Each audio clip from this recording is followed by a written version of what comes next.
The other day, I was having a discussion with a member of our team, and with a little bit of disappointment, she conveyed to me that she'd been hoping to purchase a new car, but she had made the decision to pay off some debt and wait a few months.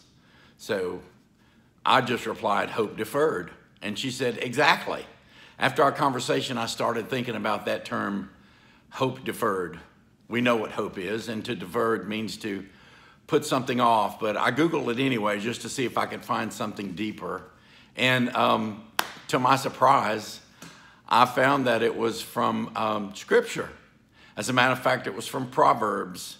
And one version read, hope deferred makes the heart sick, but a longing fulfilled is a tree of life.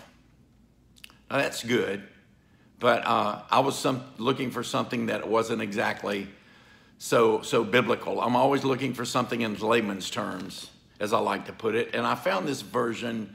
It's called the Passion Translation, and it reads, when hope's dreams seem to drag on, the delay can be depressing. But when at last your dreams come true, life's sweetness will satisfy your soul. Here's the thing.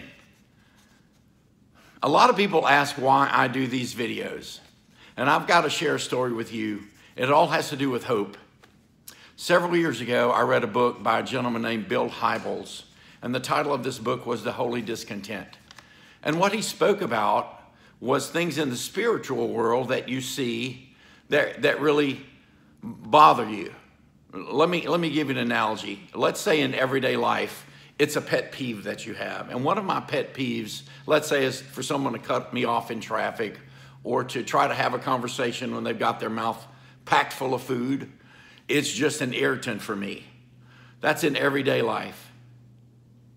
In my spiritual walk, which I'll be honest with you, encompasses everything I do everywhere I go.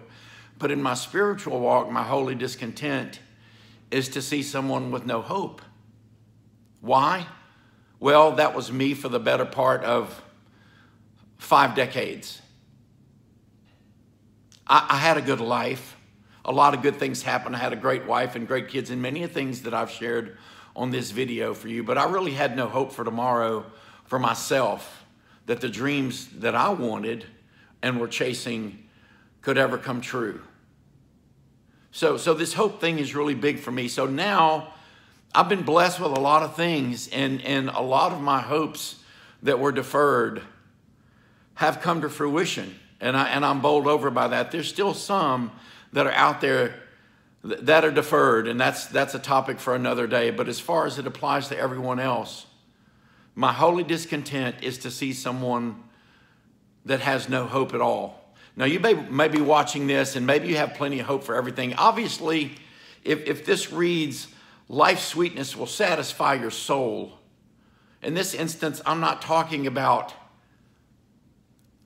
frivolous dreams. I hope I get a new car.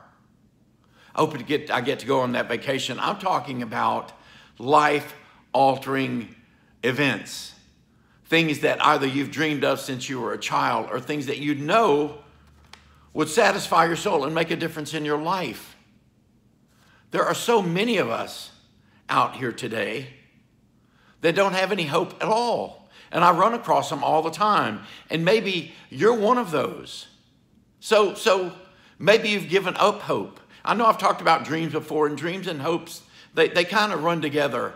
But a dream can just be something you're dreaming of, but a hope, you can taste it, you can feel it. You want it with every fiber that's in you.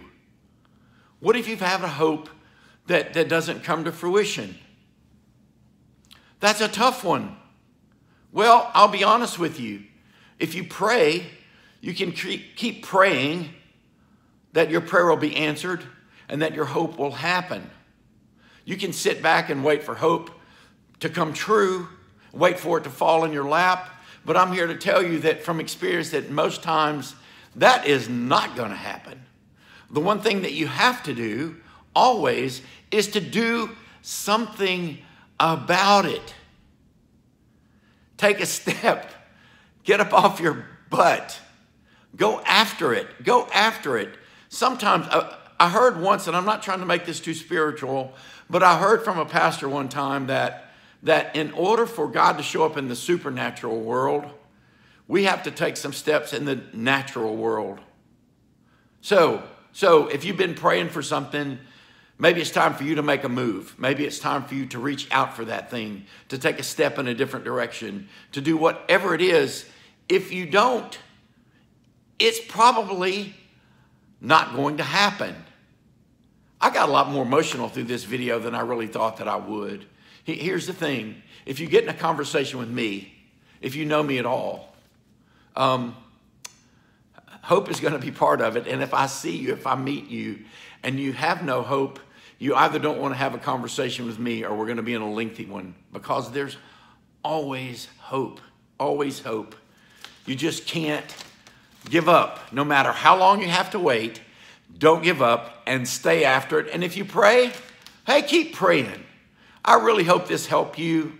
I believe that it helped me, because there's something that I'm hoping for, and I'll share that with you on another day. I hope you have an amazing day today. I look forward to seeing you next time. Have a blessed day today.